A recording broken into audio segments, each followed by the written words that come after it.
This is nothing but controversy. Four guys on a podcast and we're talking about sports. Four guys on a podcast and we're talking about sports. Nothing but controversy with Matt, Dawson, Cam, and Shaner.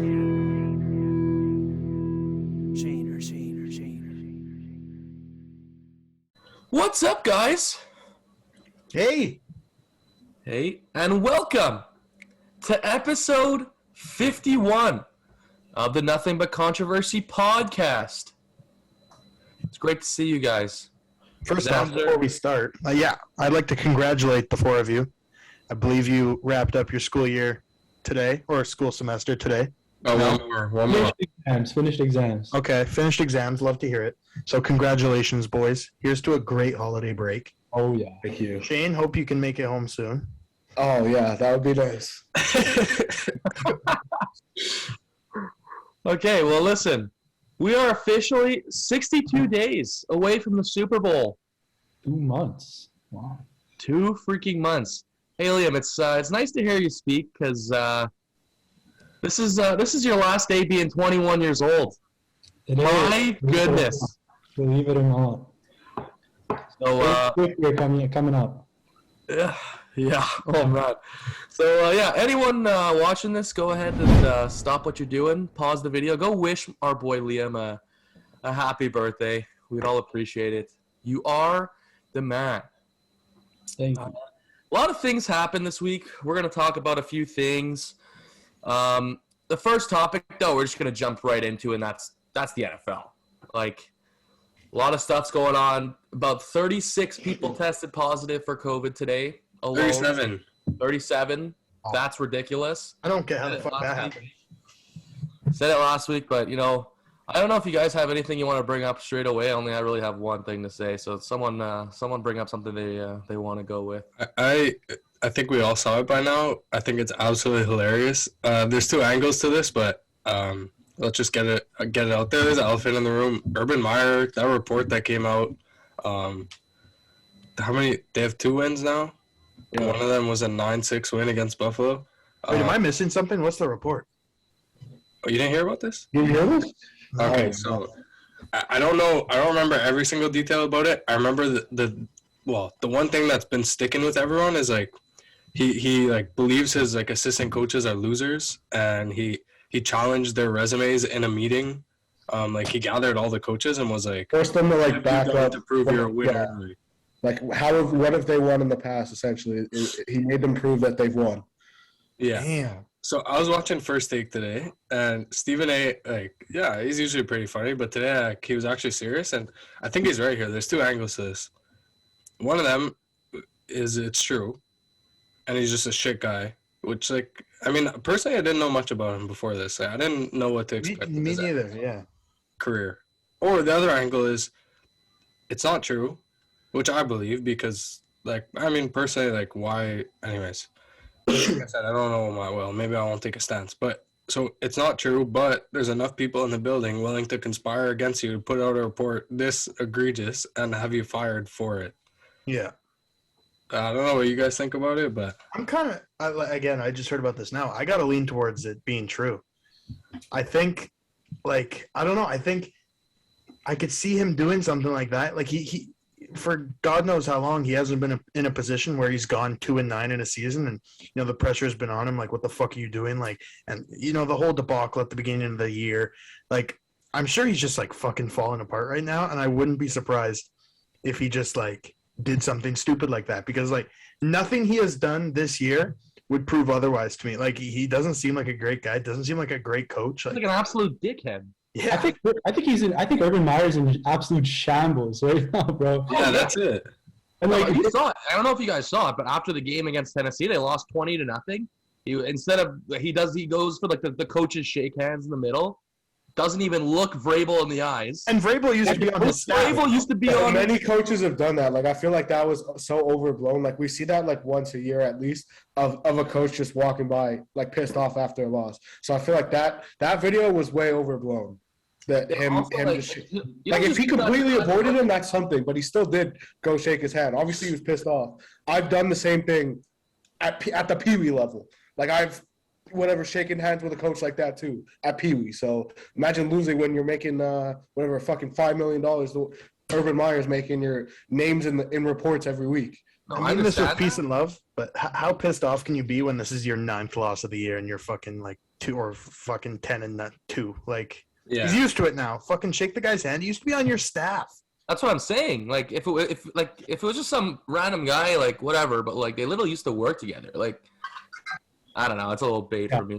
Another thing too, like I ended up watching his presser, like when he was talking about like this report or whatnot, and then I ended up watching like a bunch of other of his pressers. And dude, and every time he's in a press conference and he gets asked about shit, about his team or whatnot, about his staff, he always throws like, oh, I don't know, like he's like, bro, he's the guy in charge. Like, how can you not know what's going on with your team? I don't know. I don't see it. I don't see a scenario where he finishes the year in Jacksonville or returns. You know, so Yeah, I think he'll finish out the year. I don't see a world where he's back next year. no way. I don't, but at the same time, I do. Like these guys had Doug Marrone around for 4 years. It's Jacksonville. It is Jacksonville. That's a Like, problem. I wouldn't be surprised if he was back. Like in a market like New York or any big like imagine Dallas. Like, well, Dallas did have Garrett around for a while, but you know, in a huge market, where you have so much pressure from the fans, Jacksonville, like they're by far the least attended stadium in the NFL. The fans, especially now more than ever, are super disconnected from that team. So, Yeah, but I think there is a bit of pressure on him now too because they have the best quarterback prospect of all time, For sure. arguably, looking like shit. And I think that's given him added pressure that Jacksonville has kind of never seen. Trevor Lawrence looks like absolute dog shit. Horrible. Dog shit.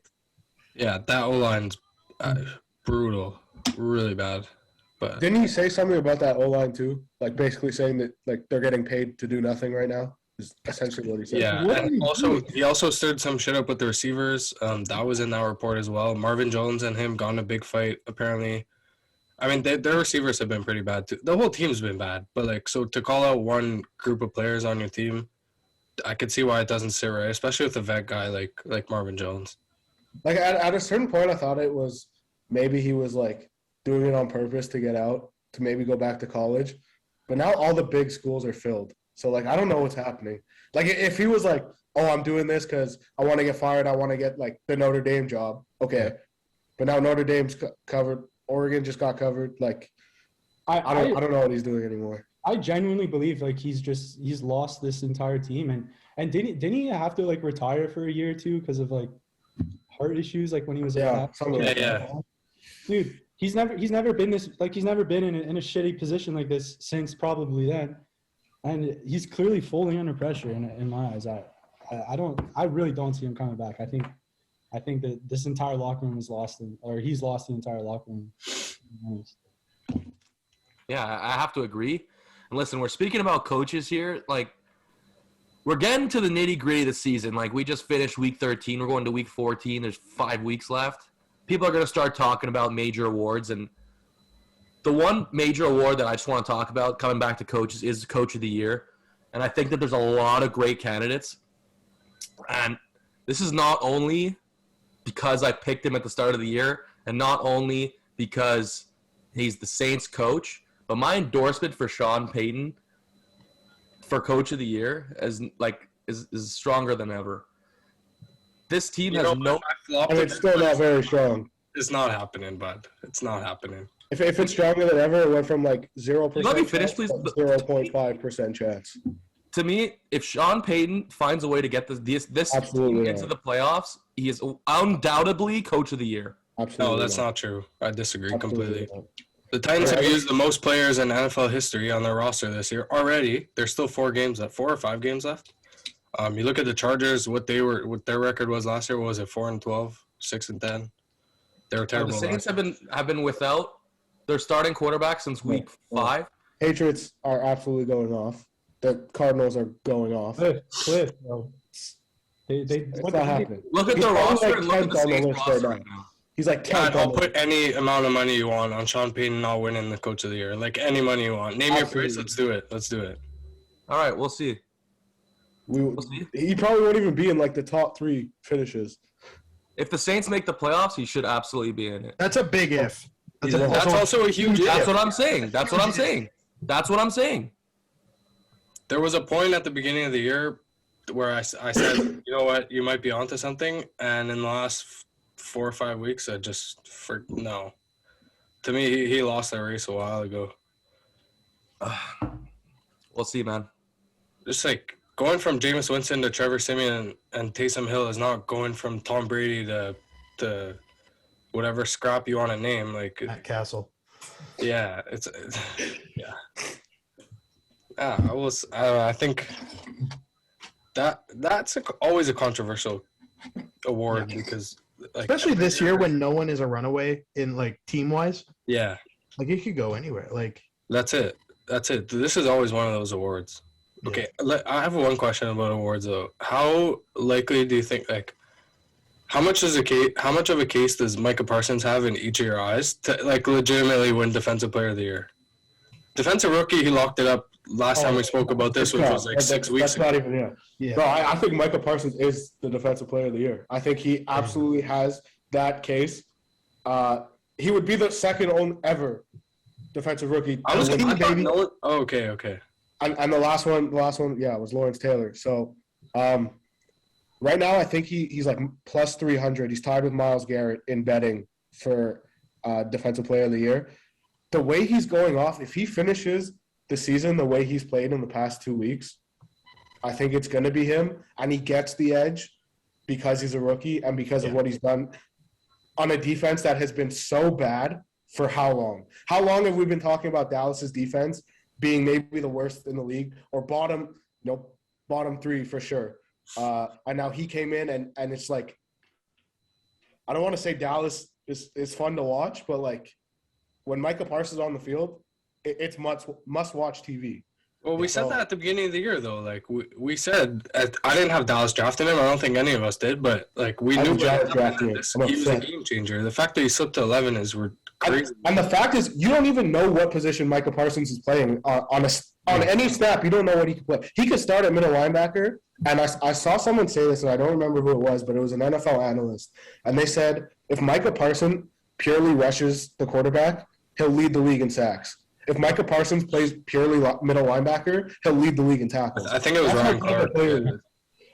What'd you say, Cam? I think it was Ryan Clark. I saw that yesterday. Might have been, yeah. And it's 100% true. And the fact that he's doing both these things and he's moving around that defense, he's the most versatile player right now to me on defense. And for me, that's why he's Defensive Player of the Year. Yeah, dude, no one rushes the quarterback and like drops into coverage like he does. I don't think there's no one in the league who does it as well. I would say TJ Watt is the closest, but Micah's better. Like he's absolutely better. Yeah. Like right now, anyways. I don't know if it's crazy to say, but he's probably like the best like all around defensive player in the NFL. This guy could probably play corner and lock up. So yeah, bro, he's locking up running backs. Like, did he not run a 4.3 at the combine? Yeah, he did. It's fucked. It doesn't make sense what he's doing, and like maybe it's Dan Quinn's system, maybe it's Dan Quinn moving him around, but I don't know. It's too hard for me to overlook what he's doing in Dallas this year. Speaking of overlook, I just want to fucking get this out of the way. Darius Leonard is so fucking undervalued in the Defensive Player of the Year discussion. I'm not asking him to be plus 500. I'm not asking him to be plus 1,000. But at plus 5,000, when he has 14 takeaways this year, is insane. Insane. I'm going to be honest, like that's a name I didn't even think about when the whole time we spoke about, and he absolutely should be in the conversation. Yeah, but now a lot of rankings have him outside of the top 15 for Defensive Player of the Year, which is crazy to me. 15? They have guys like Kevin Byard ahead of him, Trey Hendrickson ahead of him. Like Trey Hendrickson, mind you, is going off, but like he's not ahead of Darius Leonard in a Defensive Player of the Year vote for me.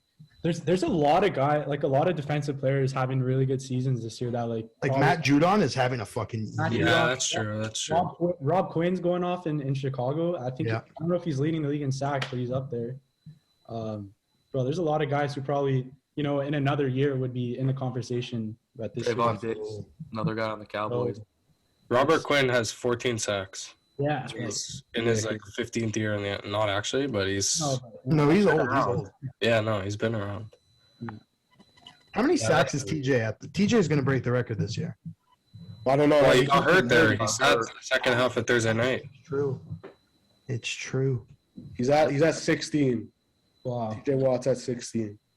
I did not know that Nick Bosa had 14. Myles Garrett also had a touchdown yesterday, which like But a strip sack touchdown. you That was can't a overlook that. No.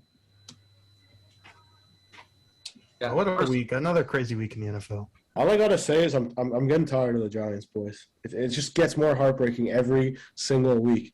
And I know Mike Glennon was there, but I Oh, need- before you start, Mike Glennon, I know we've done like top 5 faces. Mike Glennon is the ugliest person I've ever seen in my life. He looks like Slenderman. Mike Glennon looks like Slenderman. He is so ugly and skinny.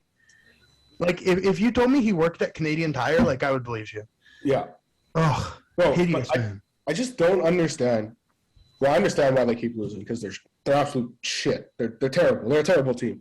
But every week after the game, and I like Joe Judge. I think eventually he could turn it around. Maybe not in New York, but somewhere else. Every week he sits there and he says he's encouraged by the performance. What is encouraging about that performance? You got embarrassed in LA. Your touchdowns came in garbage time. You got embarrassed. How is that encouraging? Like, I know it's like one of those coaches things you gotta say, but no, just stop. Just say anything else, please, because you were not encouraged by that performance, and you say it every week. So please stop saying it because it's starting to piss me off. You think? Oh, sorry. Go ahead. You sure? Yeah. I was just gonna bring it up. Like, I feel like there's low key a lot of coaches who are like on the hot seat. You know, like, do you guys think there's gonna be anyone who might be on their way out by the end of the year? Like, I know Matt Rule's not doing too great in Carolina. Nagy, Zimmer, if they blow. Nagy's got to go. Nagy's got to go. Zimmer's probably gone Yeah. unless they make the playoffs, which they're not even that far out. It's crazy. They have such a good team. They just can't put it together. I think this league is in shambles right now. Like, I just don't know. Like, this is the first time maybe in like a long time that going into week 14, I have no idea what the playoffs are going to look like. Yeah. No clue. The Like, Colts I had a could not bye I say week. this every week. It's so true. Like, The literally, Colts had a bye week and moved up 2 spots in the AFC. That's crazy. Like, it's fucked. absolutely. I was looking at it today. Like the NFC has a couple of stronger teams, like the Bucks and Cardinals are all like 2 or 3 lost teams, but the AFC like from Way stronger in depth. first seed to the last wild card spot, it's like a 2-game split. 2 games. 9-4 to. Oh, I think the Colts are there at 7-6 now, right? Yeah. No, let alone the last wild card spot. Talk about in the hunt. Yeah, there's 5 That's teams. it, and then behind there's it, 5 6 teams underneath that are Yeah, like 7, that's 6, how 7. the depth in the AFC is nuts right now. Versus and the NFC's it's worse, but it's not that much worse. Like the teams in the hunt in the AFC are all 7 and It's a 6. 1-game difference. It's like 6 and 7. Yeah, it's to personally, I think that the AFC is a stronger conference right now. I think the stronger teams are in the NFC. Like the top teams in the NFC to me trump the top teams in the AFC. To me, right now, in the past couple of weeks, the best team in the NFL has been the Chiefs, and I think that they're completely the scariest team in the NFL now. We talked about this a couple of weeks ago. Right now, like that's the last team you want to play. Yeah. The Bucks are turning it on. They're looking fantastic too. It's looking like there might be another Super Bowl rematch. The Pats are looking fantastic as well. I mean, it's kind of crazy. Like at the top of the NFL right now. Kind of going back to Liam's question though. One name I'm kind of hearing a lot of rumors about, which I think is an absolute mistake, is Mike Tomlin. I don't think that's a guy that should be fired. If he's fired at the end of the year, I think teams are going to be lining up to talk to him about that. Oh yeah. And if Pittsburgh lets him go, I think it's an absolute mistake. Also, Pittsburgh is such a big market that there's so many beat writers that like make up shit. Like I feel like at least once a week I see bullshit that comes out of Pittsburgh that's just so not true, and not discrediting whatever you saw. But some people just like. I feel like Mike Tomlin's the only coach in the NFL like the last whatever years that haven't had a losing record. He's never had. Doesn't have a Pretty losing sure record. he's like been 13 straight years. Yeah, I was gonna bet he's been there like what 15 Never years. had a Never had a losing losing season. So how do you fire a guy like that? Right now they're 500. Yeah. 6-1. His quarterback is also 80,000 years old. Like, That's also another, kind of something I want to bring up. Do you think at the end of the year, if they are eliminated, do you think we see Haskins like at the end of the year if they're eliminated, like last week or two? If going into those games, there's no chance of them making the playoffs. I don't think it would be a bad move. Yeah, I guess. But like to me, like I don't know, maybe it's Ben's last ride. He'll probably want to ride it out. I don't know. I also don't think Haskins is their guy. No. But you don't know if you don't play him, right? Yeah, I think. Yeah, but I think like as much as I hate like writing guys off this early, like he is not pro ready. Maturity wise, he's not pro ready. Like he's an asshole. Like he's not ready. I don't know. And coming out of college, I thought he was so good too. I thought he was so good. He was good in college. He was insane in college. But just that maturity level never, this guy was going out partying the night before games and then, like, taking selfies instead of going on the field. And bottom line is, I think Pittsburgh's going to end up getting a decent draft pick. And if they end up taking a quarterback, like that quarterback is going to be, I'm not going to say like, set up this with the same success as like Mac Jones in New England, but like getting drafted by a team like Pittsburgh, who's honestly not that bad. I don't think anyone's really like gonna argue that they're eventually gonna be there, but they just need the Justin Herbert situation. Sure. Like they're a good team, and you getting put into that. It's the same thing with the Pats. Like they're a good team. Cam Newton was just not their guy last year. Mac Jones seems to be their guy right now, and I think it's the same situation in Pittsburgh. If they could find a guy like Kenny Pickett, I don't know if Kenny Pickett's gonna fall like Mac Jones did. But a guy like Kenny Pickett, Matt Corral, I'm sure I'm forgetting people. I said this to Cam last year, and obviously it didn't end up happening. But what fits Pittsburgh's system was last year a guy coming out was a guy like Kyle Trask, a guy who could sit in the pocket because he played like Big Ben. He sat in the pocket and he let the play develop. So they need to find a guy like that in the draft if that's how they want to, because I don't see Matt Corral fitting in that offense, a guy who's going to run when the play breaks down. I don't see that working in this offense because they've never had that. Big Ben has never been a guy who, when the pocket collapses, he's going to run. He's going to still have his eyes downfield, ready to throw. So I think they need to look for a guy like that in this year's draft. And that's why I don't want to like endorse a flyer, but Bailey Zapp out of Western Kentucky is on the verge of breaking Joe Burrow's yards and touchdowns record this weekend. I think he's less than 400 yards away and like 5 touchdowns, and that's about what he's been averaging all year. So I think a guy like that, just strong arm, but we'll see. I also like Matt Canada is a young offensive coordinator. I think there's a reason why they did go like get Dwayne Haskins. Maybe he wants a guy who can move around a little bit. I'm not sure, but it's gonna be interesting. They're gonna have to address that position in the draft for sure. They don't have a lot of holes. It's a great roster, but yeah.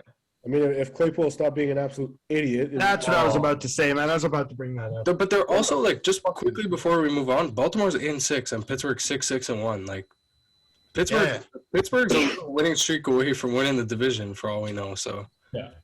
Baltimore's are creeping up there too. worse and worse every week, if you ask me too. By the way, Lamar went down. I don't know how serious that injury is, but I don't know if I'm taking as good as he played against the Browns. I don't know if I'm taking Tyler Huntley to win a division for me. No, especially with all the injuries they have. Before we move on from the Steelers here, I just want to bring up prior to the season starting. Remember how we were all talking about how Big Ben was in the best shape of his career, blah blah blah.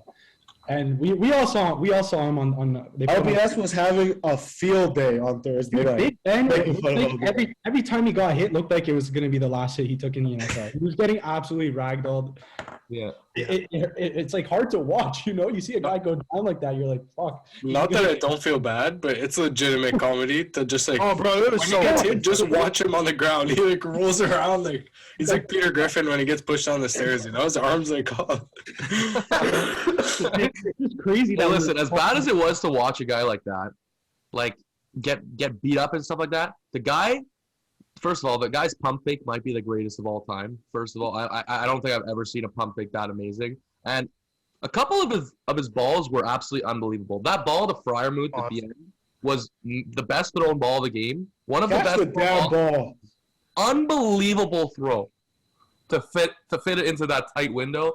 100% should have been a catch, and I feel bad for the guy because they let an absolutely unbelievable comeback, and it would have led Shane to cover, and he wouldn't have to be betting Lions money line this upcoming weekend. Let's go. With me. One pride, baby. What pro? But yeah, you guys done with that? Because we'll move on. I'm freaking done with that. All right. Listen, we talked about it last week. We gave our predictions and stuff, but UFC 269 happened this week, and oh my goodness, What a card. a huge candidate for card of the year. Honestly, absolutely unbelievable. Like the main card we're going to talk about started off with Sean O'Malley absolutely giving it to, I forget what the other guy's name. I think it was Pava. Exactly. An absolute beat up, like knockout, amazing. Then it moved to Cody Garbrandt, moving down to the 125 division. He got knocked out by an upcoming star in that division, Kai Kara France. The big story, though, has to be the fact that the greatest women's fighter of all time, Amanda Nunes, got dominated and got submitted by Juliana Pena, a minus 1,100 favorite. Lost that fight. And Juliana Pena shocked the world. Absolutely unbelievable. We were literally talking about it. Dawson even posted on his Twitter. He literally sent us a little text. He's like, what are the odds I just put $10 on Juliana Pena? And then Cam's like, yeah, you're just throwing your money away. No, but Cam said he was down. Yeah, but he's like, Said he was down. and then I was like, what are you even getting for that and stuff like that? Like, we were all laughing about it. And then, like, as the fight went on, you kind of just saw Amanda start to get tired. And it was quite shocking because the last time she lost was quite some time ago. That division's actually going to heat up now because a lot of people wanted the Valentina Shevchenko Amanda Nunes 3 to happen, and it would happen at 135 because Shevchenko's the 125 pound champion. Amanda Nunes was 135 and 145, but now she's only 145. So it looks like Amanda Nunes is probably going to end up getting that rematch with Juliana Pena, though. So if Amanda Nunes, she tweeted she wanted to take some time. So if that was to happen, then maybe Valentina Shevchenko would move up to 135 and try to take that belt away from Juliana Pena. If that happened, then maybe we could get a Shevchenko Nunes 3, which would be. If I'm Pena, though, I don't want to get in the way of a fucking Amanda Nunes revenge tour. Like, no fucking way I want to do that. But that second round was also fucking crazy. There was a certain point I was like, okay, they're going to knock each other out. Like, they're going to, like, both lay a punch, kind of like Step Brothers when one hits him in the head with a bicycle, the other hits him in the head with, like, a shovel. And, like, they just both collapse. Like, they were both just swinging for the fences. Yeah. That was one of the craziest rounds of UFC I've ever seen. And the thing is, you said, like, you wouldn't want to get in the middle of Amanda Nunes revenge tour, and I understand that, but Dana White wants money, and that's the money fight, you know? And yeah. And also, even though Juliana Pena won, I would not be surprised if they had a rematch that Nunes didn't open up as like a minus 600 favorite again. Oh, for sure. Like, it's crazy to say that she just got beat up like that, but you could tell that Amanda Nunes was just not herself. Like, it was crazy. That being said, we move on to the main event, Oliveira Poirier. First, that was the lightweight championship of the world. The most loaded division in the sport right now. Absolutely unbelievable. I'll go over that in a second, but basically what happened in that fight, if you didn't watch, Poirier was beaten up on Charles Oliveira in the first round. Oliveira was landing a couple body shots. Oliveira is a good striker, but he does his work on the ground and grapples. So in round 2, Oliveira, about the 1 minute mark, was able to get him onto the ground and basically dominated him with the ground and pound for about 4 minutes. And it basically tired out Poirier. It was kind of crazy to see. And then about 1 minute of the third round, Charles Oliveira was able to secure the back of Poirier and choke him out for the submission win. Oliveira now has, I think, 15 submissions. That's a lot more than anyone else has ever had in the UFC. What I'm going to go over now is what I want to see from that division going forward, because it's going to be absolutely electric to see what happens in the future. Because now that was Oliveira's like test run. That was his chance to prove that he deserved to be the champ. Because a lot of people thought that he just got thrown in there with Chandler. So when they had their fight, Oliveira was 3 and Chandler was 4. Like Gaethje and Poirier were ranked higher, but now Poirier has that win over the number 1 ranked contender in the world and proved that he is the champion. So the next fight, it looks like it's gonna be for the championship. It's gonna be Oliveira Gaethje. Gaethje is for sure next in line. So that's gonna be a crazy fight. Makhachev, Dariush, 3 and 4. They already lined up to fight in March.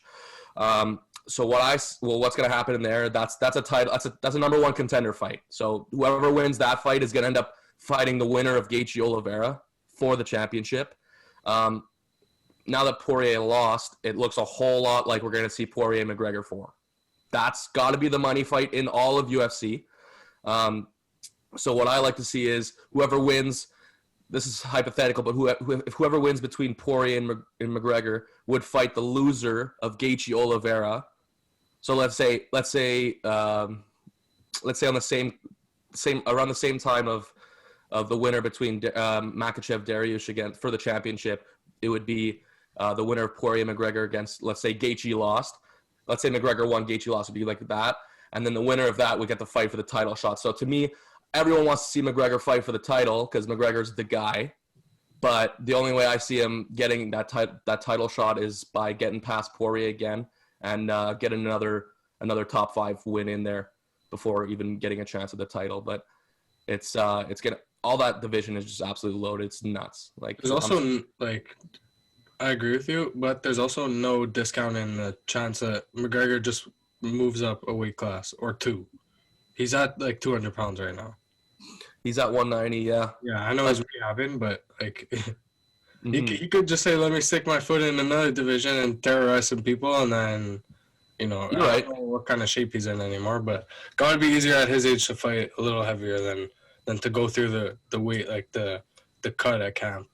I think you're right too, but he's been. I mean, obviously it's just McGregor in his tweets, but he's been tweeting. He literally tweeted, "Oliveira, when's my title?" Yeah. But he's got a long way to go, like you said. I completely agree. I wouldn't be surprised if he fought at welterweight, but like to me, it looks like he's just focused on being a lightweight and being the lightweight champ again, which is nuts. I mean, I wouldn't want to fight Kamaru Usman either. Speaking of the Pena getting the upset, like I find UFC.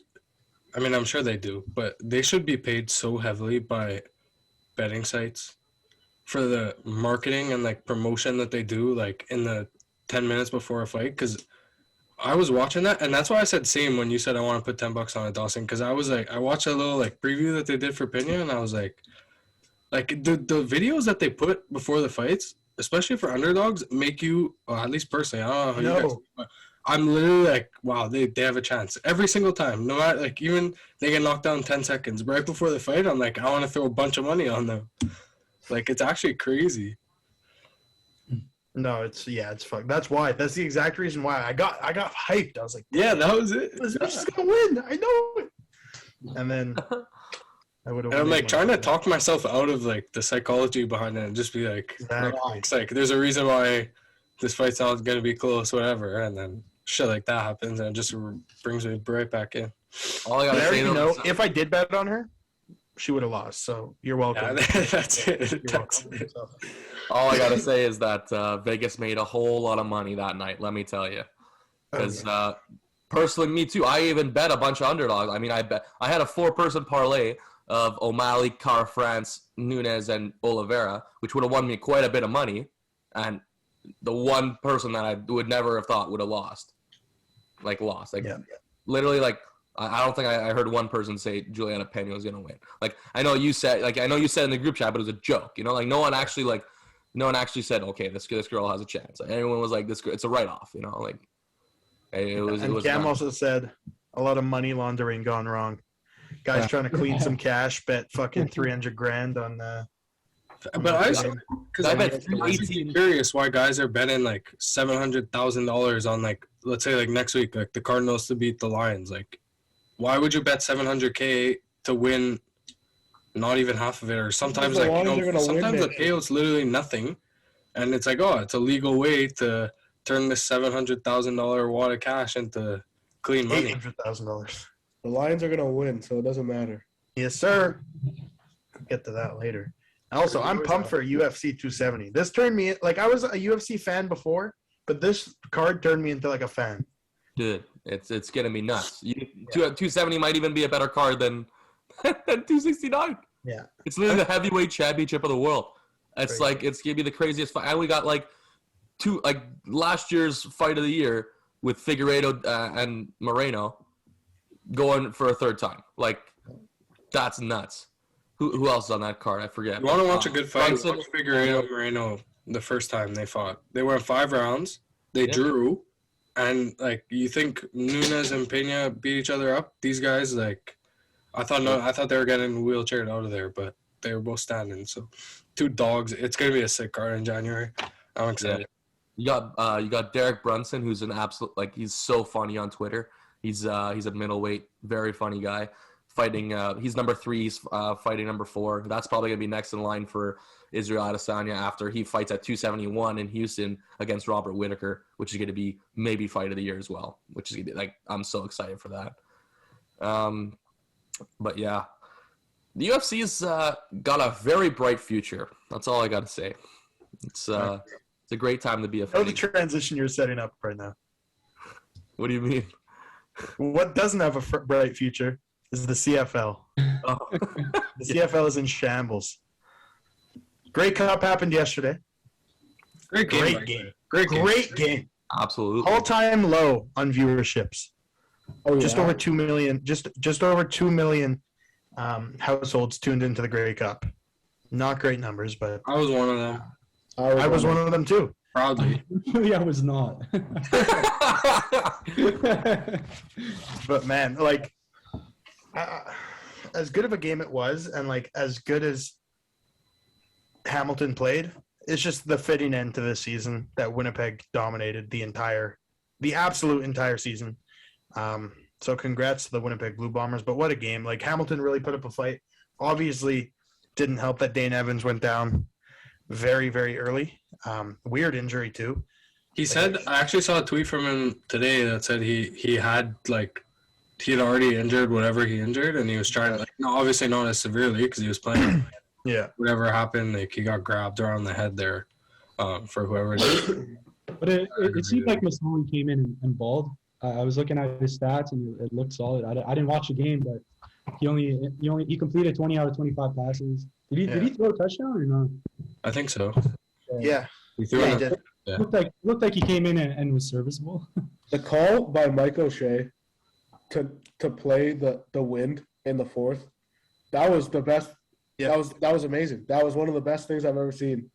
Just being that smart, and you kind of had that feeling that going into the fourth quarter, that something was going to happen because of that wind. Yep. Yeah. And they got the rouge on one of the kickoffs because They got it on 2 kickoffs. They got 2. he got one because it literally carried out of the Yeah, back. Of the yeah. The other one was a little. The guy took a questionable. knee. I don't know Very why. questionable call. I don't know why he took a knee. A minute 30 left in the CFL, down by 2.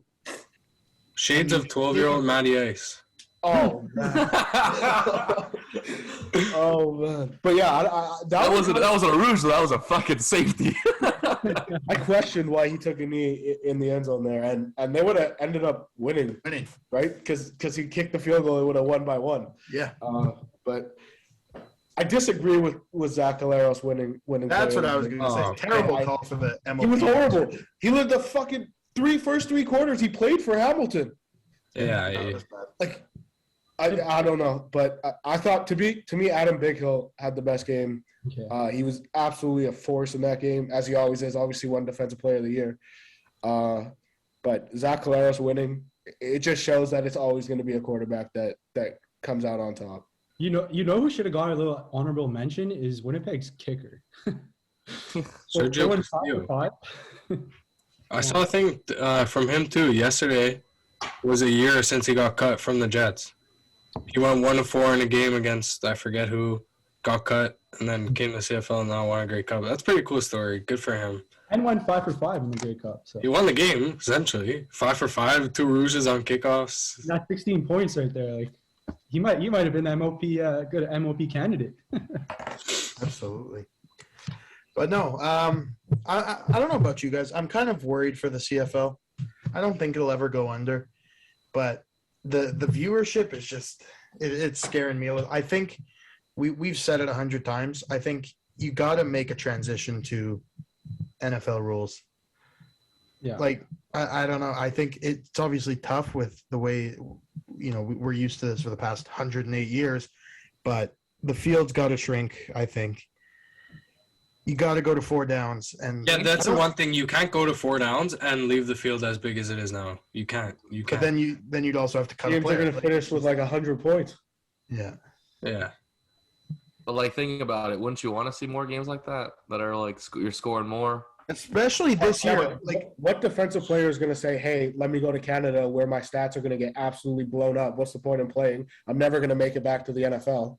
Because a lot of these guys are going to the CFL in hopes of making it back to the NFL. A defensive guy goes, he's letting up 10 touchdowns as opposed to the 4 that he probably would have normally given up, and nobody's looking at him anymore. Yeah, but the problem with the CFL is not that they can't get players. It's about the fans. Yeah, Quality but of if the- you move to that, the players aren't going to want to come. No guy is going to want to come out and be like, oh, I'm a DB covering, the best receivers, and he's going to torch me for 200 yards and, 3 touchdowns on a nightly basis. Personally, I disagree because I think the CFL is also like a last chance for a lot of these guys trying to make it to the NFL. So they're not just gonna quit because And with the XFL coming back, I think they're definitely taking that chance before. The USFL is also starting up next year. So we're seeing a lot of takeover leagues. I think the CFL is okay. The last thing I do want to see is the XFL merger. absolutely not. That's the last thing I want to see. Like 108 years, there's and we all went to so many Owls games as kids. Like, there's so much tradition. Like, I don't want to see my Alouettes play against like the Las Vegas Fighting. Like, you know what I mean? Like, I don't know. I just don't want it. I don't want it. Yeah, like, there's so much tradition in the CFL that I don't want to. I agree. And like statistically speaking, like I was looking at it today, this year was not lower in scoring. Like this year doesn't look like an outlier at all compared to the history of the CFL. Like it was about low 40, averaging low 40s a game. Like the scoring. Okay, I think the problem is the money. They're so strapped for cash, and I know like money solves a lot of problems. COVID absolutely killed them. But Nick Lewis has been talking about it all year. I know we all love him, like one of the Come on the show. from our generation. And he's been saying like, when you're not paying coaches, this is the product that you get on the field. I think it has less to do with the skill of the players because a lot of the guys in the CFL were great in college, or even university here, But when you have coaches that are being underpaid, they don't want to coach here. And then, like you said, I think they need a lot of young heads in administrative positions, like just at the higher ups. I'm not talking about like 20-year-olds, but you need people that have a vision for the league. Like Randy Ambrosi is Like the worst. it's kind of come to the point. It's kind of come to the point where you kind of have to hire Canadians because they grew up with this game. Yeah. Like no American guy like obviously they have a dream of going to the NFL. They might take that chance, but they'd rather be getting paid. Probably, XFL is going to pay them more. They're going to go to the XFL. Canadian guys that saw the vision for the game are going to want to come here, and maybe it'll help with the money. They'll take less money because it's a game they grew up loving. But like Michael Shea, a Canadian head coach, he's severely underpaid. Like the guy could easily run your team. Like Dawson said yesterday, he heard that maybe Edmonton wanted to hire him as GM and coach. Like that's 2 jobs to fill a role that he's going to be underpaid twice. Yeah. Like what guy's going to want to take that chance? But I think that comes back down to the viewership and the fanship, not enough money's coming in. And obviously changes might help the game, might help viewership, but it's tough to really juggle like keeping that like, that Canadian style, that like traditional, style of football and trying to merge it, with the American game. But I think adding 4 downs, could increase viewership, make it more exciting. Obviously the field bringing the field smaller would pose a lot of logistical problems like across Canada. Exactly. Every minor field in Canada is 110 yards, 65 yards wide. Like every. Just to me, like in CEGEP and like high school, like or whatever, if we ball like here, I don't know about the rest of Canada, but the rest of Canada actually plays 3 downs in high school. But But like you look here, like CJ, they play 4 downs. Like what the level at the pros is way different. You have 4 downs on a 65-yard wide field. There's gonna be a lot of scoring, like a lot of scoring. Maybe I'm crazy, but to me, I think the most viewed games are games that are exciting, games that have a lot of points, games there's a lot of offense. You know, like because we don't get it a lot though at the pro level. I guess. What happens if every game in the CFL starts averaging 60 points? Then what happens? Nothing. I think people are gonna want to watch the CFL. Is what's gonna happen, in my opinion. I don't think so though. I think if you have like outlying games, like remember the Rams Chiefs games that finished like 54-51 or whatever it was, like that doesn't happen often. So everyone was tuning in, but That's why it's more exciting. the average like 20-17 game or 21-17 game, whatever the average score is, like if it was 30-30 instead, like what? I think it would also completely, like, we already saw teams get blown out. Like Ottawa's not a good team. No. Imagine you're giving another team that much more field to work with. Like Winnipeg would beat them like 65-7, like religiously. So I think you would have to bring the field, make it smaller, to make it kind of like the team's close still. Because if you're giving Winnipeg's offense that many chances to score with the best defense in the league, like it's going to be blowout central in almost every game. Yeah, like Liam said, logistically, it's really almost impossible. No, yeah. But my question is here, like, there's obviously an issue with the CFL, and other than fans, because we are fans, I think we can all say, like, personally, I did not watch as many CFL games this year as I did in 2019 and compared to when I was a kid. Yeah. Like, what do you guys think the issue is? And not talking about, like, why are you guys not watching as many games? Is it because there's not 4 downs? Like, or is it because, you know, like, what's the issue? And that's why I find, like, I can't point to anything. I think I don't for me at least, 4 downs though, and I don't disagree with the fact that like or the possibility that it could bring in more people. I don't want to completely like write that off, but no. I don't know if that's a me, like, surefire solution. Yeah. There's no game this year that I was like, I'm not going to watch because it's 3 downs, or I'm not going to watch because they're not scoring enough. Like we saw at the beginning of the year, like we all got together and watched Al's games, like on numerous occasions. But I think, I don't know, maybe this is just me, but the NCAA and the NFL have been so freaking good this year that the CFL instantly turned into a third option for me. Like, for me, NFL was probably always one, but, like, CFL, for me, I know for Cam and, you know, Shane, it's going to be different, but NCAA and CFL was a toss-up. Like, if the Owls were on, or if, you know, like, whatever, Bama was playing, I'd probably turn on the Owls. But for me, the NCAA is just so good that this year that I had to. I think for me, it's the scheduling. Like, I was gonna say that too. NFL has one day or whatever, has their big day on Sunday. College has their big day on Saturday. The CFL, it's like 1 game Thursday, 1 game Friday, 1 game Saturday. And then we had Tuesday, Wednesday games this year. Yeah, like I don't understand what 3 games in 11 days. Like, come on. It doesn't make sense to me. So maybe if they did, they put, you know, let's say every game. I know it's hard to say every game on Friday. Let's say. You know, maybe that would get people to sit down and be like, "Okay, there's no." This is the CFL day, like. Yeah. And there's no. Well, there is college, but there's like 1 game on Friday nights, and it's like small schools, right? So maybe this is our CFL day. And another thing is their playoffs. It's on Sundays at 1. I don't understand. Every year it's the same thing. Do you really think you're going to compete with the NFL? No, it doesn't make sense. Get the people from those cities to tune in, Like, you know, Winnipeg and Saskatchewan are playing. People from Winnipeg and Saskatchewan will tune into that game, but the rest of Canada probably not. I'll follow the score for sure. Like, I'll keep checking what the score updates, who scored, and that. But I'm not going to turn it on. I'm not going to watch it. No. Like, you're trying to compete with the NFL.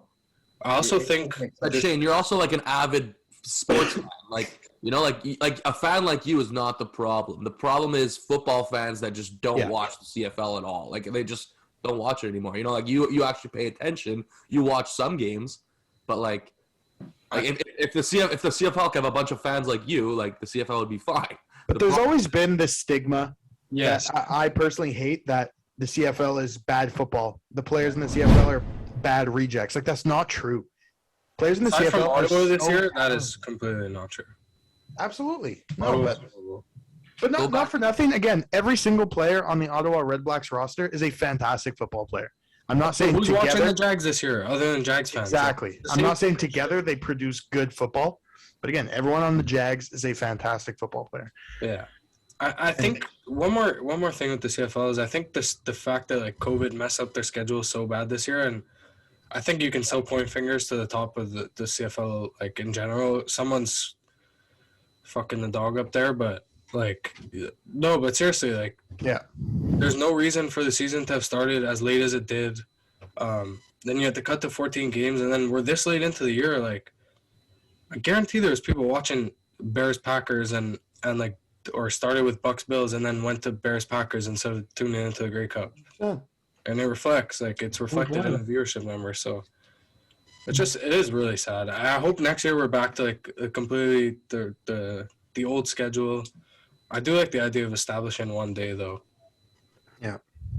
All right, CFL, you heard it here. This is your new plan. NBC's taking over, and we're designing the CFL from now on. $1 million a year for the crew will be the co-commissioners of the CFL. Love it. I'd be down. Tell us where to sign. Wouldn't be opposed to it. Absolutely not. But hey, we're speaking a lot about Canada, and we're in December. We're getting through December. Speaking of a bright future. Oh man! Yeah, fact. Let me tell you. Fired up. I'm just gonna get comfy because Shane's gonna just talk a whole lot. Let me tell you that in Canada, maybe if you're listening to this outside of Canada, maybe you don't understand, but in Canada, it's quite the tradition Here's the greatest tournament in the world. that on Boxing Day, the World Junior Hockey Championship begins. And any Canadian hockey fan treats it like it's the Olympics, treats it like it's the greatest it's the greatest hockey time of the year. Unpopular opinion? Not unpopular. Hot take. I would take World Juniors over Olympic hockey. I love the World Juniors, man. Absolutely, I would. I love the World I'm with Juniors. you. I'm right with you, Dawson. It's like college football over the NFL. Like Yeah. honestly, most weeks I'd rather if I could only choose to watch college football Saturday or NFL Sunday. Weeks where I'd only watch college I football. just feel like there's more emotion in World Juniors than there is in the Olympics. They have so much more to lose. Like that's what it is. Like these kids are. Yeah, like that's why I would take it over the Olympics. I love the World Juniors, but there's no way you could tell me you'd rather see the World Juniors than to watch Connor McDavid, Nathan McKinnon, and guys like that all playing together. That's really the best hockey you can First get. of all, they've never played together. Yeah. Second of all, they might not even do it this year. So Yeah. once You I guys see want to it, talk about that? We You can. understand what I mean, though? It's the best. once I see it, then maybe we can have that discussion. But I haven't seen it, so we can't have that discussion. Oh my god. But anyways, Hockey team's corrupt as fuck right now, bro. I'm really not really invested into that right now. We'll see what happens though. But yeah, go ahead, Shaner. I know you want to talk about. Oh, it. Take the floor, sir. I'm not just going to do this by myself, boys. I'm going to let you guys go crazy first. And What then a stacked team. That's all I have to say. What a Yeah, fucking it is. stacked team. Absolutely. This team right now has probably 3 years of first overall picks on its team. In Owen Power, Shane Wright, and Connor Bedard. Like, Dude, all 7 defensemen drafted, all forwards drafted, but the next 2 first overall picks, or supposed. That's Arguably. insane. This is insane. This team is insanely stacked. Yeah. Anna Hab on there? One thing I'm interested in seeing, and like I'm not a hockey coach and whatever, but all D-men are left-handed. I find that so cool. Like, it could pose problems, I guess, down the stretch, whatever. But I was watching SportsCenter, and they said like the left-handed guys that are playing on the right side are all super comfortable playing the right side. So I guess, I mean, if there is anything to worry about, I guess that was one of them. But now forget about it. Like, this team is gonna be insane. I think for this team, it's just a question of chemistry. If they get it going, they're gonna win every game. Like It's literally almost a lock for them. I feel like you have so many that guys. yeah. I feel like you just have so many guys that like, okay, if Bedard's off, Shane Wright's gonna score 17 goals in tonight. Like, and if he doesn't play well, then someone else. Like, there's just so you look like right down the roster. There's so many guys. It's actually nice. It's just like there's guys on this team that nobody's even talking about that could literally pop off, and people would be like, "I'm not surprised that he popped off." Like, there's guys. could literally be the 13th forward going in and end up on the first line in Logan Stankoven, he's literally Brendan Gallagher. Like, you guys are literally going to fall in love with him watching him in the World Juniors. He's the guy I wanted the Habs to draft in the first round this year. Obviously, they went somewhere else. But he fell in the second round, went to Dallas. So, Boys, we're gonna get to see on a team, like, potentially, most probably, 3 first overall picks in a row on the same team. Yeah, I also said Dawson that. said that 5 minutes ago. Like, that's unbelievable. Like, Yeah. It was also crazy when I said it 5 minutes ago.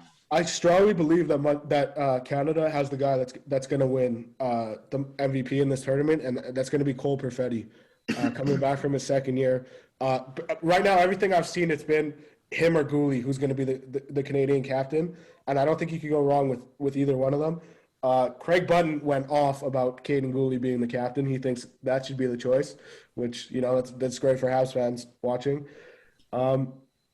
Canada kind of has this thing that they've done over the past few years with their goalies, that they bring back a guy that was the third goalie last year, and he becomes the starter.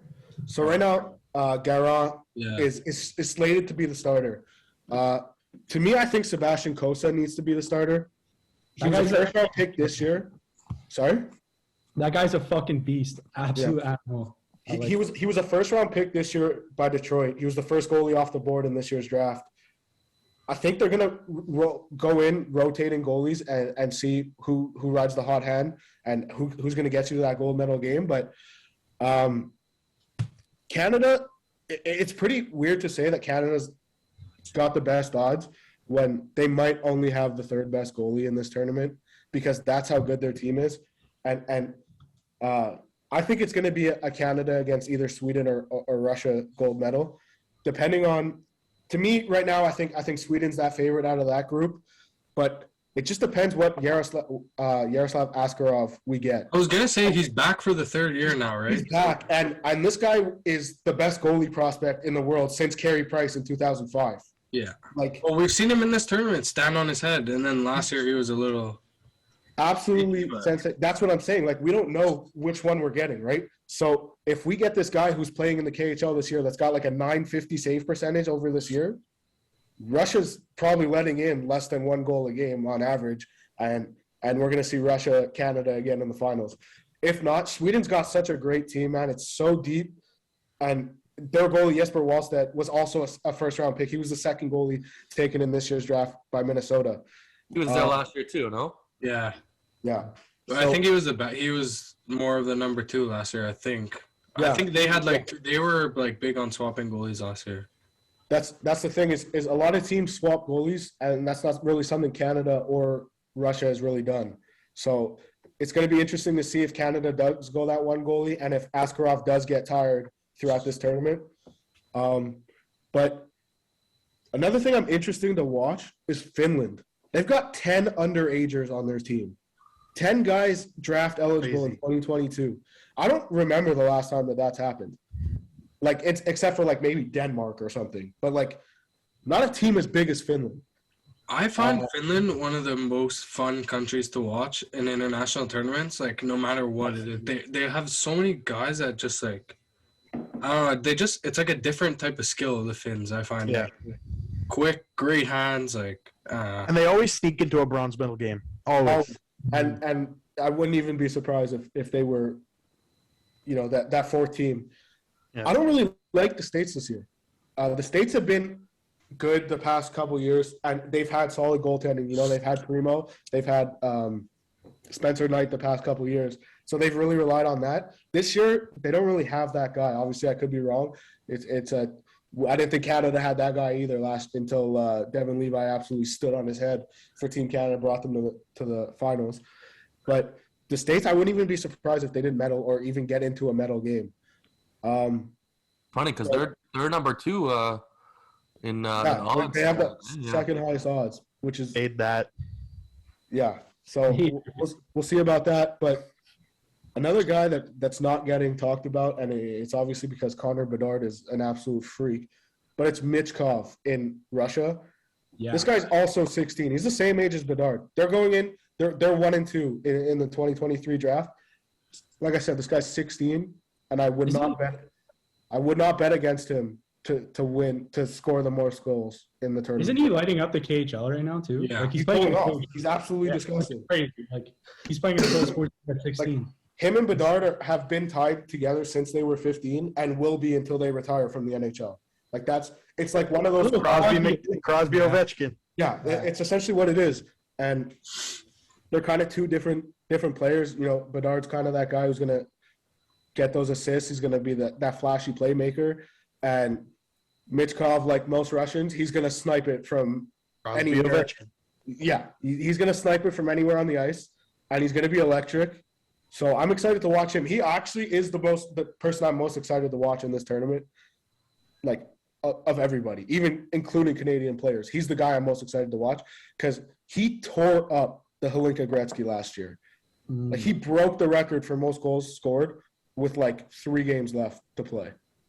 It was absolutely insane. He's gonna score a lot in his career, and he's gonna score a lot in this 2-week tournament.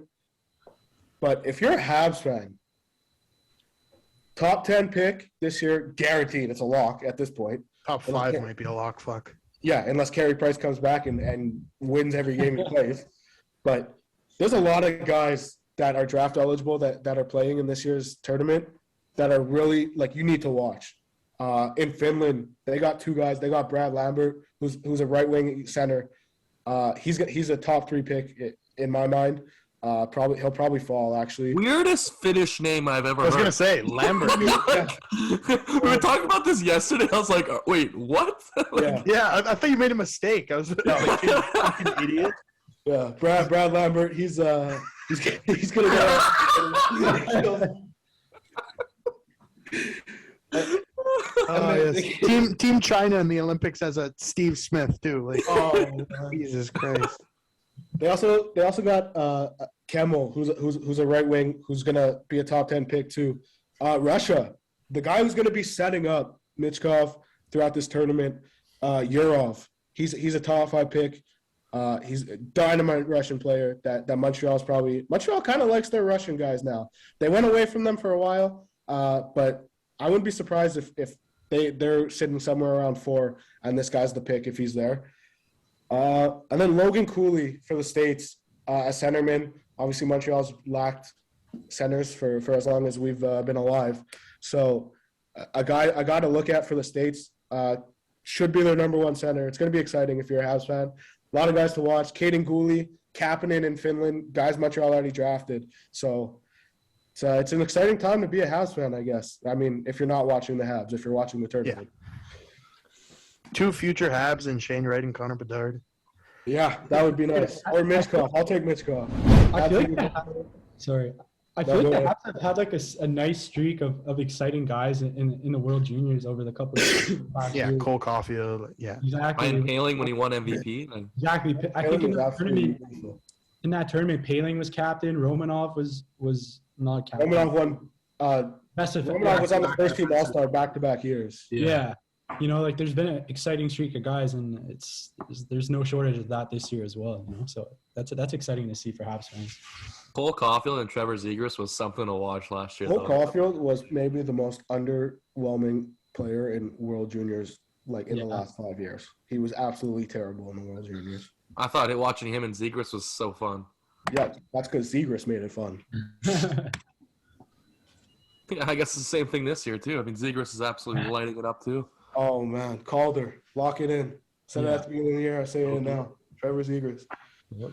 Listen, I don't know if we're done with that, but listen, we're talking a whole lot about prospects, and that's a good transition to our last topic here, and that's the NCAA and college football. And before we go on to the bowl games, I just got to bring it up. Like, the Heisman Trophy was this weekend, and surprise, surprise, Bryce Young won quite tremendously, might I add. Securing, I'm pretty sure they said 83% of possible points, which is number 5 all time, I believe. Absolutely unbelievable. He will be a top 3 pick next year, and absolutely well deserved. But another guy that flew under the radar, was not a finalist, but ended up getting the third most first place votes, was Will Anderson, edge rusher linebacker, but he kind of looks like a guy like Micah. I'm not gonna say like Micah Parsons, but a guy who rushes. He's a linebacker. Spencer Rattler just committed to South Carolina. Wow. There it is. Dude, Wow. Shane Beamer, I really like Shane Beamer. Like, I'll be completely honest. I really like him. I think he's going to turn around for South Carolina. Sorry to interrupt you, Matt, but No, it's fine. It's fine. I honestly think it's a good fit. Like, and he's going up against SEC competition, so let's see what you got, Spence. Ball's in your court now. Yeah, well, listen, going back to Will Anderson, like, you guys got to watch him play because, to me, he was the best defensive player in college football this year. Had 40 more tackles than Aiden Richardson. Pretty sure he had, like, 3 more sacks and 15 more tackles for loss. Set the record for FBF tackles for loss.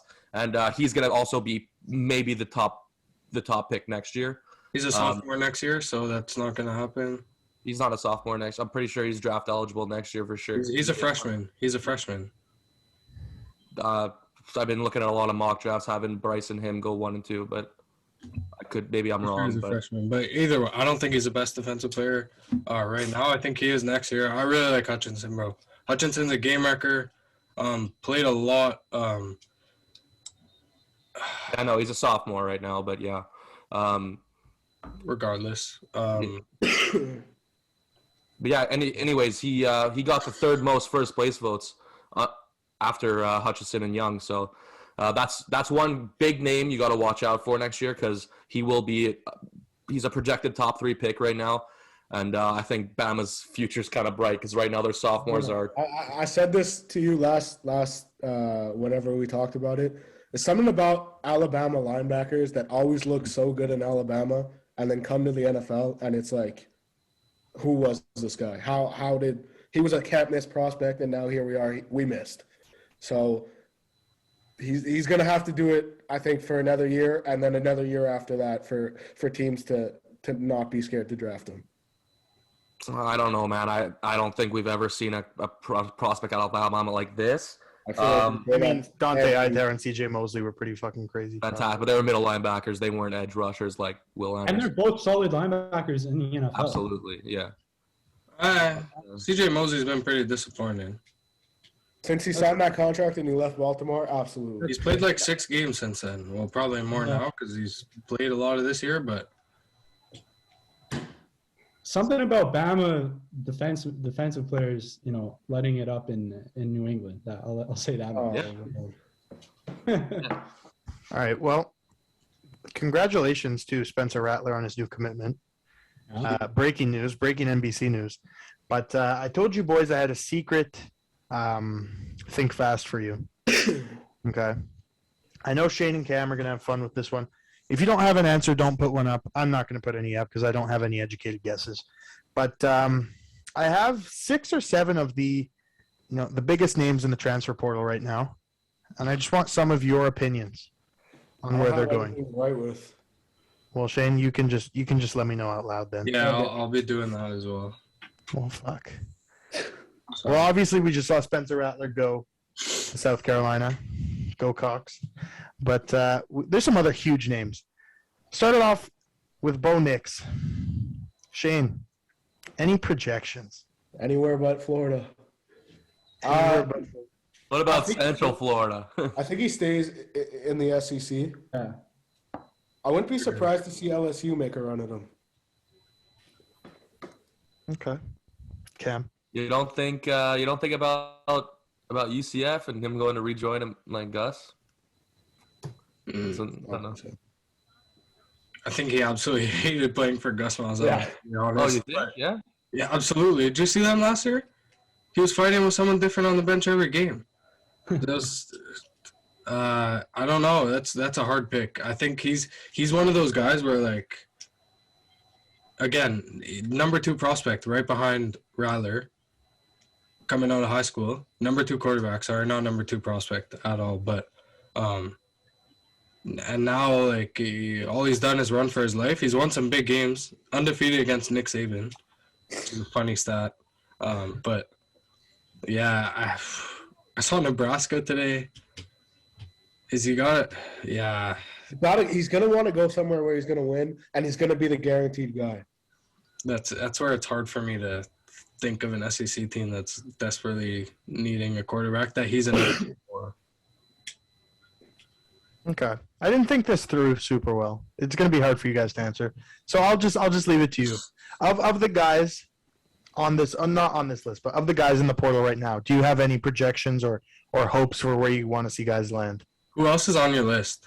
I have Cam Ward, Dylan Gabriel, Kid and Cam Slovis. Ward is Ole Miss. I think he's locked into Ole Miss. Yeah, that's what I was gonna say. Who else are? Dylan Gabriel, and then Gabriel was all missed because he loved Jeff Levy. He dipped, so I don't know. I see Dylan Gabriel. He's 100% crystal balled at UCLA. I was gonna say he might go to UCLA now. Yeah. I don't know. I don't know what's happening with DTR, and I don't think UCLA is going to wait for DTR to make that decision. So I think they're going to be active in it, and I wouldn't be surprised if Dylan Gabriel within the next couple of days commits to UCLA. Yeah. And one last one. Friend of the show, Jack Zergiotis. Where do we got Jack? That's like he's gonna have to weigh that out himself. You know, like. He has a lot of good people in his corner, you know. I'm confident he'll make the best decision for himself, whatever that is. You know, he has a lot of time, so. Absolutely. Or wherever he goes, you know, we're hopeful for him, and it's gonna be exciting to watch him play. That's for sure. Absolutely. They're getting a gunslinger. They're getting a gunslinger. Wherever he goes, it's gonna be exciting to watch him play. Yeah, and wherever he goes, I just hope they don't limit his capabilities like they did at UConn. I honestly think that they just didn't use him to the best of his abilities. Now that he's gone, fuck UConn. Fuck you, Randy Edsall. Fuck you. LBS is selling all his merch on Amazon now, so you go nuts. That's all I got, boys. Yeah. You guys good with that? Like, You know, Cincy might a little Bo Nix to Cincy action. I can see that. I'm gonna go out on a. Austin, how do you feel about that one? As the biggest Cincinnati Bearcats fan in the world, I'm cool with it. Shit. No one will ever. Bo Nix. Honestly, I know I kind of talk shit about him, but I absolutely love Bo Nix. I find him one of the most entertaining quarterbacks in the NCAA to watch. He's so fun, but he's fun to watch. I just still don't like him. I don't know why. Who knows where Wake Forest is next year? They might be in the quarterback. I mean, Sam Hartman's definitely gone. That offense is crazy, but I don't know what the rest of that roster is looking like. And then UNC might be in the quarterback. But it wouldn't surprise me if Sam Howell sat around another year. So who knows? It's you never know with college football. You know, you think something's going to happen, and then some guy decides to declare for the draft randomly, and here we are. And also, this time last week, we were saying Spencer Rattler was 100% crystal ball to UCLA. And now Dylan Gabriel was 100% crystal ball to two different teams in 2 days. So, like, how the fuck does that? Whoever makes these crystal balls needs to be fired. It was 99%. Don't put it was literally Ole Miss. He went on a visit to Ole Miss, and then the next day he was crystal ball to UCLA for 100%. So, just put 95. Like, God damn. I agree. But what was I gonna say? Oh, NIL is really changing the landscape of this. Like, oh man, this maybe I say this every year, but this feels like the most big name portal like 100% in a while. But you see, like Quinn Ewers yesterday, or was huge. Let's get your take on that one, Cam. He just saved Steve Sarkisian's job. Oh, 100%. The guy he's an amazing OC. Like, couldn't get it done. Their quarterback situation was absolutely horrible, by the way, too. I like Casey Thompson, but Hudson Card wasn't getting it done. Sarkisian's a great coach. He was amazing at Bama. Definitely doesn't have the weapons. They have Xavier Worthy, who is a crazy receiver, also a freshman. So him and yours are gonna light it up. I think he just got his job saved by. Like I said to you guys today, Ewers is gonna have $5 million in the bank before he even takes a snap in the NFL, if he ever does take a snap in the NFL. Yeah. Like he had $1 million coming out of high school, going to Ohio State in NILs, and now he's got probably 4 years at Texas, 3 for sure, I would think. So probably let's say $1 million a year. This guy's breaking the bank to play at one of the biggest schools in the country.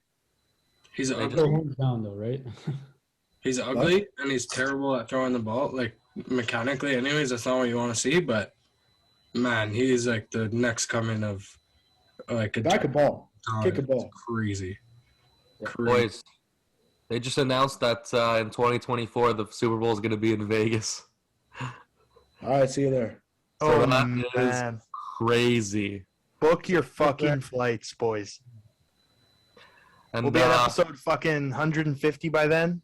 Oh, probably more than that. But yeah, speaking of Vegas, that's where you place your bets. And now it's time to go into our lock of the week in terms of betting. And if you didn't tune in last week, we're doing a lock of the week in terms of betting every week like we used to. But now we do it with consequences. So last week the consequence was if your lock of the week did not hit, you would have to place a $10 bet on the $10 money line bet on the largest underdog in week 40. This week it is the Lions. I believe they are plus, what'd you say, 575? Yeah, 550 for me, so- yeah. 550 against the Cardinals. Shaner and Dawson One pride, baby. One pride. are becoming Lions fans this week. Dan Campbell, Coach of the Year. And listen, a couple months ago, we had our first ever NBC trivia night at the Pines Pub in Pancor. And it was a raging success. All the proceeds went to the CMB Foundation. Foundation is very close to our hearts. And we're very proud to announce that NBC Trivia Night 2 at the Pines Pub. We have partnered with them again for our second ever trivia night. Join us December 30th, not only for the trivia night, but for an absolute rager No of a after Shaner party. birthday party. No after party. And the singing performance. Don't forget. Oh no. Oh, yeah. You gotta be on the guest list for the after party. Oh, yeah. So with that being said, for this week, our consequence will be that if your lock of the week does not hit, you will have to wear a piece of clothing or jersey chosen by the 4 other hosts on NBC. So if you see me wearing a Boston Bruins jersey or, I don't know, some team I don't like, that's probably why. So this week, my lock of the week, I'm going on Thursday, and I'm taking Chiefs money line against the Chargers. Fuck. Only a That's what I had. 3-point favorite. Quite confident with the Chiefs right now if they keep playing how they're playing because they look unstoppable. So I think 3 points is good, but you know me, I'm a bitch when it comes to betting. So give me Chiefs money line, and take what you want with that and run with it. Take the 3 points if you're feeling extra spicy. Well, shit. Matt, you kind of fucked me over there because I don't want to choose the same thing as you. But that's what I had. Man, lined up. we just both look like dummies at trivia night. No, I don't want to do it. Fuck. There was another game on mine, and I'm just going to do it. I think it's a team that's downtrending, taking on a team that's just been hot all year. Packers. I'm Ravens. taking Packers money line over the Ravens, especially if Lamar's playing hurt or not playing at all. Get it now before Lamar's ruled out. Exactly, yeah. So you can get. I'm looking at right now. Money line is minus 220 for the Packers. Obviously, I wouldn't bet on this if I'm, a single game, bet. But for the sake of the rules here, and for the sake of me not wanting to wear probably a Patriots hat or something, I'm going to lock in Packers money line over the Ravens. I like it. Speaking of uptrending teams, the New England Patriots, I'm going to do it. I'm going to go to this game. I'm going to go Pats. I'm taking an alternative spread here. I'm going to go Patriots plus 3.5. I could see this being a very close game. If I could see them winning as well. Who are they playing? I mean, Indianapolis Colts. We all know who they're playing.